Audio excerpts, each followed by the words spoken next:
All right, our passage today is Galatians 6, chapter 2.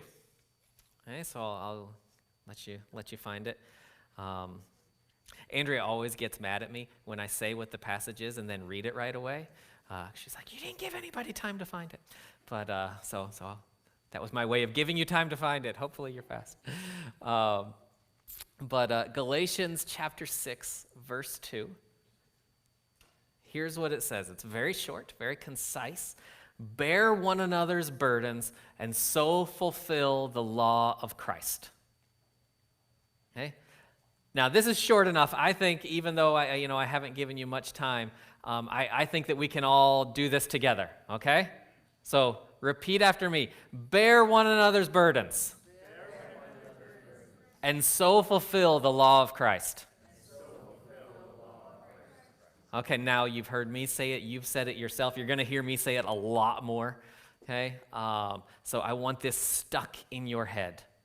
Bear one another's burdens and so fulfill the law of Christ. This is important.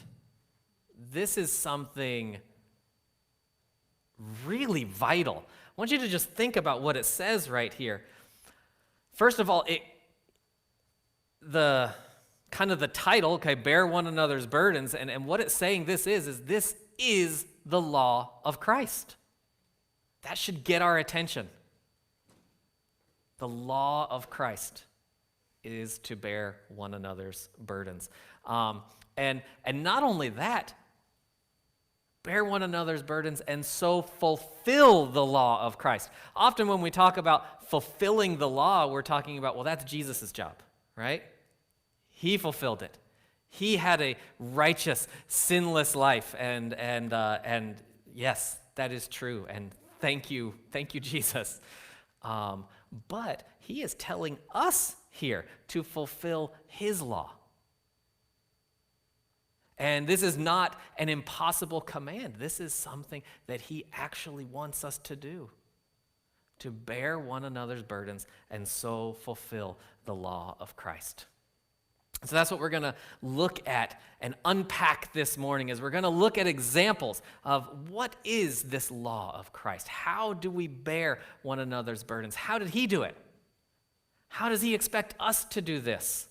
And then finally, what on earth does this have to do with Mission Sunday? It kind of sounds like we're talking about each other, right? Bear one another's burdens and so fulfill the law of Christ. Well, the first example that I want to give you is from Jesus himself. And this is how he gave an example of how one of the ways, just one of the ways, that he fulfilled this law. And it's found in John chapter 13, starting in verse 3. And kind of the background for this story, it's a well-known story for probably most of you. But so we're at the Last Supper. And Jesus is meeting in the room with his disciples. And of course, this is right before he is about to go to the cross. And it starts this way.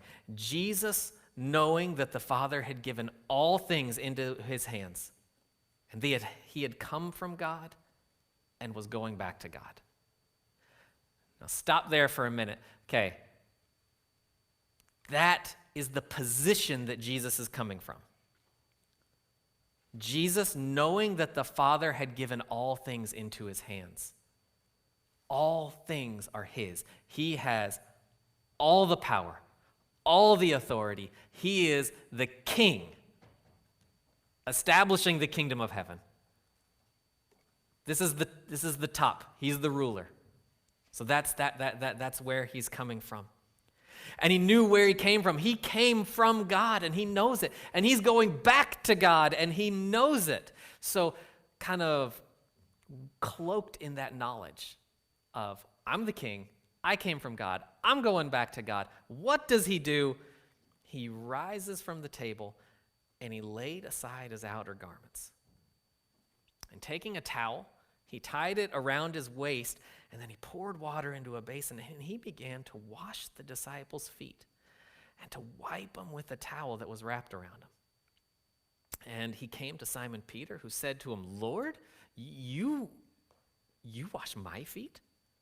And Jesus answered him, what I'm doing to you now, you don't understand, but afterwards you will understand. And Peter said to him, you will never wash my feet. But Jesus answered him, if I don't wash you, you have no share with me. So Simon Peter said to him, Lord, not my feet also, but also my hands and my head. And Jesus said to him, the one who is bathed doesn't need to wash except for his feet, but he's completely clean. And you are clean, but not every one of you. For he knew who was to betray him. And that's why he said, not all of you are clean.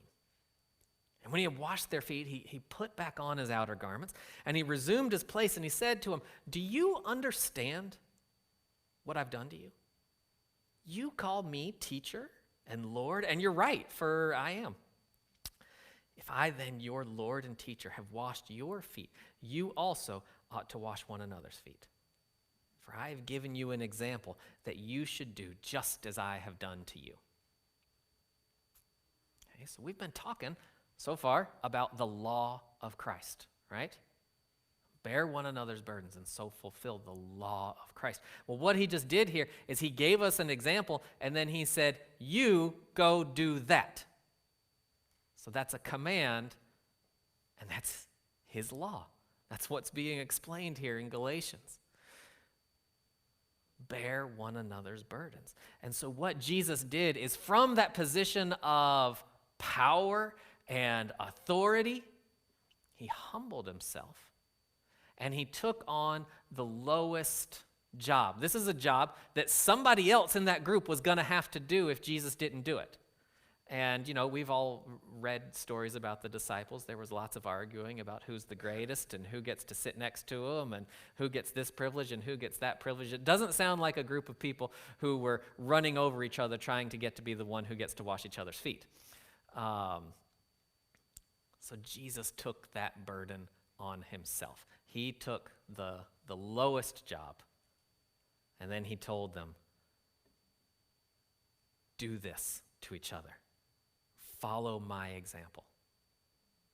Wash each other's feet. Bear each other's burdens. And that's just one way that Jesus did it, because he knew that dirty, stinky feet was not our biggest burden. Jesus knew that our biggest burden came from the weight of sin and death that hovers over every single one of us. And so what he did is he washed that burden clean. He washed that burden away as well by going to the cross. And he took our sin upon himself on the cross, and he died to make us clean, to take that burden away as well. And then he rose again, so that when we believe in him, that we could rise together with him to new life. So Jesus, he took away the burden of the humbling job. And he showed us that he wants us to serve one another, to bear each other's physical burdens, our emotional burdens, the burden of social standing, you know, and how we relate to each other. But also he was there to relieve the burden of our sins and to wash us clean. And that's a job that he wants us to participate in as well. In Galatians 6:1, right before where it tells us to bear each other's burdens, here's what it says. Brothers, if any one of you is caught in any transgression, you who are spiritual should restore him in a spirit of gentleness. Okay, so what this is talking about is bear each other's burdens. Yes, there's a physical and emotional, a social side to it of burdens that we need to bear, but also we are participating in bearing that burden of sin within our community. Brothers, if any one of you is caught in any transgression, you who are spiritual should restore him in a spirit of gentleness. That's what he wants this community to be doing. Look out for each other. Be gentle with each other and restore one another to God, to Jesus, to his grace. Bring each other to the cross. And keep watch on yourself lest you too be tempted. Bear one another's burdens and so fulfill the law of Christ. And Jesus explained it in another way. In another passage that he says, "Come to me, all who labor and are heavy laden, and I will give you rest. Take my yoke upon you and learn from me, for I am gentle and lowly in heart, and you will find rest for your souls. For my yoke is easy and my burden is light." Now that is something that we go to Jesus for, and that is just an amazing passage when we have that burden. And when we are heavy laden and Jesus says, "Come to me and I will give you rest," I'll take that burden on myself. But this is also, Jesus is also telling his people, this community, be a people who you can say to anyone who is under burden and heavy laden here in this church, that you can say this to someone who is struggling in Ilderton or London, that you can say this to people who have a burden in Canada, in Ontario, in Peru, in Bolivia, around the world. We can say this as a community, as a church, as his people. Come with us. We're with Jesus. So come with us, everyone who is heavy laden. And we're gonna find rest. Come with us and let's do this together. Let's be in this yoke with Jesus. Learn from me, for I'm gentle and lowly in heart. We go to those people who are struggling and who are under heavy burden with gentleness and lowly in heart. And we say to them, "Come with us and find rest." For we're with Jesus and his yoke is easy and his burden is light. And so that's what it means when we say, and when Paul exhorts us, bear each other's burdens, bear one another's burdens, and so fulfill the law of Christ. Now, I want to give you another example of a lady who really embodied this practice to me. And she was a missionary to China, early 1900s. This is before Japan. This is pre-World War II. After World War I, pre-World War II, we're talking about before Japan really started to invade into China in the run-up to World War II. And this lady was Gladys Alward, and she was a missionary to China. And she has such an amazing story. I really encourage all of you to go and read it. Her life is heartbreaking, amazing, glorifying to God, and really funny. She's such a cool lady. She's one of my heroes. So please, if you haven't heard of her or read about her, go to the library. They've got books about her, okay? They're awesome. All right, so Gladys Alward.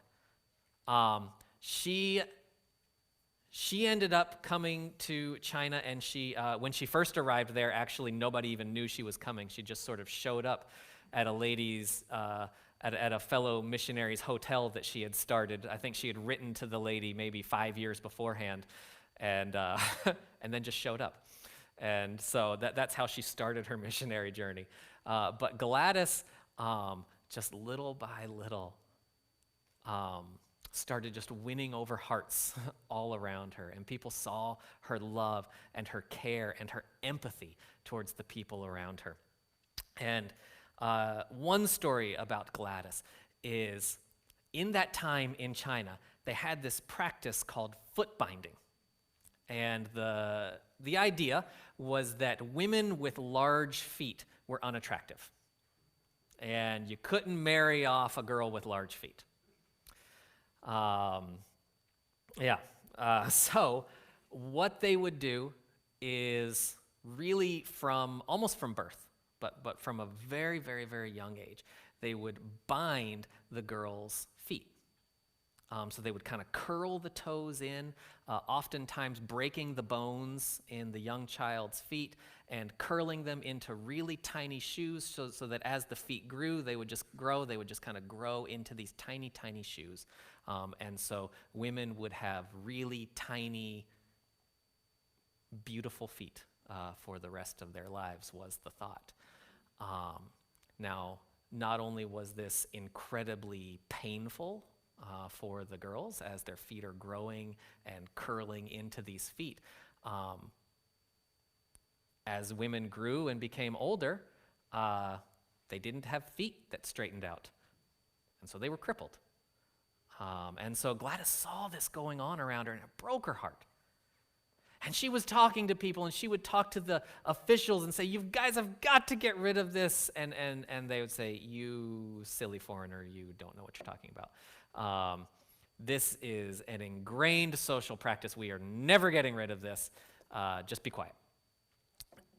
But Gladys, there are times to respect cultures, but there are also times when cultures are sinful.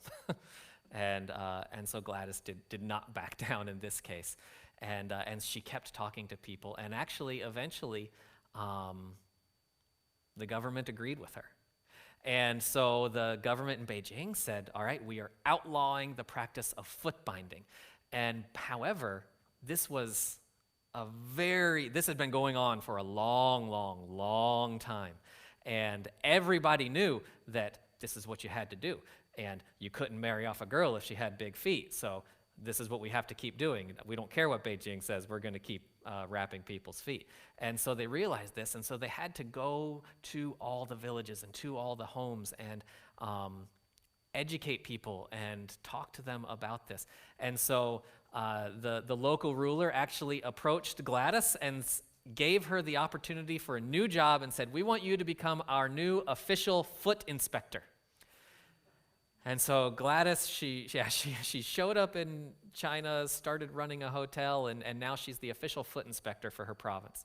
And she took the job on one condition, that as she went around from village to village and place to place, inspecting all the women's feet, that she would also be allowed to share the gospel wherever she went.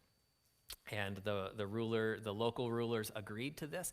And so Gladys's new job was to go and bring freedom to these ladies and to these women who were bound. They were bound in their feet, but also they were bound spiritually by sin and by darkness. And so she went into these places and she brought freedom and she brought hope and the life with the gospel as well.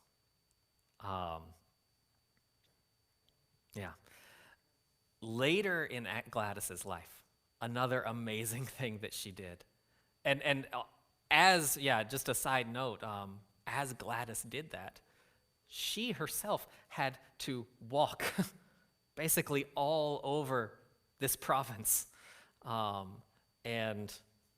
she herself suffered a lot in carrying out this job, in visiting all those places. So really, in a very real way, she was taking the burden that she had for those women and for those girls and taking that upon herself as she went out to bring them freedom. Later in Alice's life, she really did an amazing job of really making the most of every opportunity. And I think the Holy Spirit led her just in really amazing ways that were beyond kind of strategic planning. And so one of the things that she ended up doing is she ended up running an orphanage later, a few years later. And so this story comes at a time where she had about 100 orphans between the age of 4 and 8 that she was taking care of. Okay? This is a lady who left for China with no support. It was basically just her bag, and now she's there and taking care of 100 orphans, ages 4 to 8. And Japan is invading China. And they get news that the Japanese army, which they've heard is coming into cities, and complete massacres going on. Men, women, children, everyone dying when the army comes through your city. And they hear that the Japanese army is just over the next mountain. And they're coming. And she's sitting here with 100 small children. So Gladys takes them, and they go on an over 100-mile trek through China to a city where they could find safety from the oncoming army. And she went with 100 small children. And one of the, besides lack of food, lack of preparation and resources, that this was in wartime state, so it's not like they had this huge supply to carry with them. Besides all that, one of the biggest problems on the journey was feet. And they had left, and most of the children were wearing shoes made out of straw, where you weave the straw together, and it's basically like a straw sandal. If you're on a trek, this kind of shoe lasts about a day. So after about a day, all the children are traveling these roads, traveling over mountains and through rivers with no shoes. So every night, once again, Gladys found herself in the place of cleaning feet, wiping feet, caring for feet. Gladys really bore those burdens. And I believe that she shows us what it means to bear each other's burdens and so fulfill the law of Christ. So what does this mean for us? And what does this have to do with why we're here this Sunday for Mission Sunday? Galatians chapter 6, verses 9 and 10, so just after where it says, bear each other's burdens. Verses 9 and 10 say, and let us not grow weary of doing good, for in due season we will reap if we don't give up. Isn't that an amazing promise?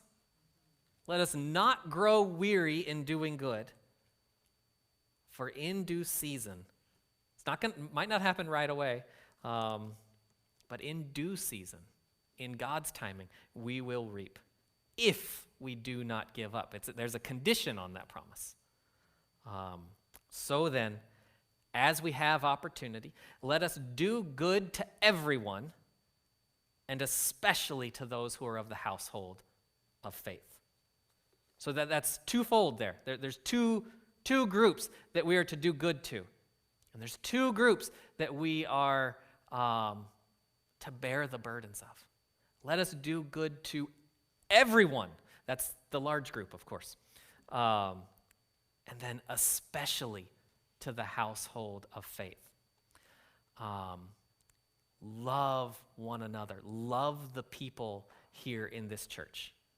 Love them and bear each other's burdens, especially. But also, love the people around you. Do good to everyone. And don't grow weary of it. And don't give up, because in due season, you will reap. You will reap a harvest. Our mission is to do good to everyone, and especially to those who are of the household of faith. So where do you see a burden? You need to be looking for burdens in your family, in the church, in your neighborhood, in your workplace, in the city. Where do you see people who need help? And then look to the world.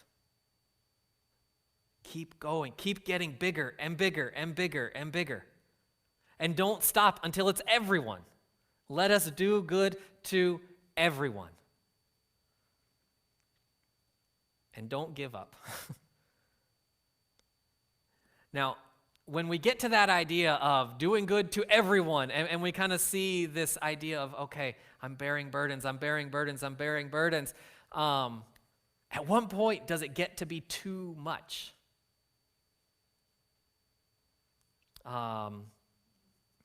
That's a fair question. Okay? How many burdens can we bear?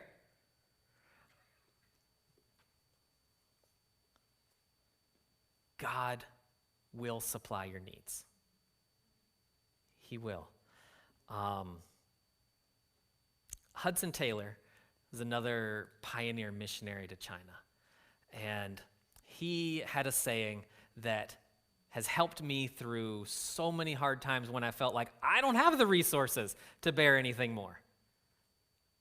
Sometimes it's, I don't have the money to do what we need to do. Sometimes it's, I don't have the emotional stores left in me to do anything else. Or sometimes it's just, I'm just physically tired. I can't do anything else. But he had this quote that has encouraged me, and I know so many others throughout the years. And he said, it said this: God's work done in God's way will never lack God's supply. So God's work has to be God's work. And I love this. In God's way. Don't we often, me right here, first of all, do God's work in our way and pretend like that's all right? It's not. God's work done in God's way will never lack God's supply. We will never lack the money, the resources, the strength within ourselves to do God's work in God's way. When God gives us something, puts something in our lives that we can pour into, puts a burden that we can come along and bear with others, He will supply all of our needs. And nothing is impossible with Him. So bear each other's burdens and trust God for the supply, because He will give it. He absolutely will give it. And bearing each other's burdens, even if we're just starting here, even if we're just starting in this church, even if we're just starting in Ilderton, bearing each other's burdens has a worldwide impact. Okay? Listen to what Jesus prays in John 17. Sometimes it's called his high priestly prayer. And he's praying for the disciples, but not just for the disciples. He specifically says he's praying for us too. He's praying for those who are going to come after. And listen to what he prays. I do not ask for these only, but also for those who will believe in me through their word, that they may all be one.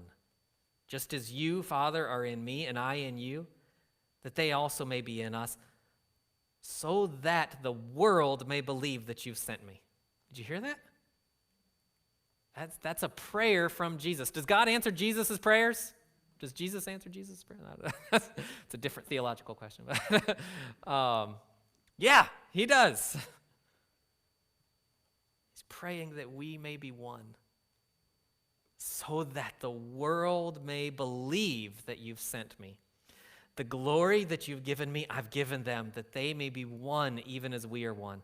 I in them and you in me, that they may become perfectly one, so that the world may know that you sent me and loved them even as you loved me. Father, I desire that they also whom you have given me may be with me where I am, to see my glory that you've given me because you've loved me before the foundation of the world. O righteous Father, even though the world doesn't know you, I know you. And these know that you have sent me. I made known to them your name, and I will continue to make it known, that the love with which you have loved me may be in them, and I in them.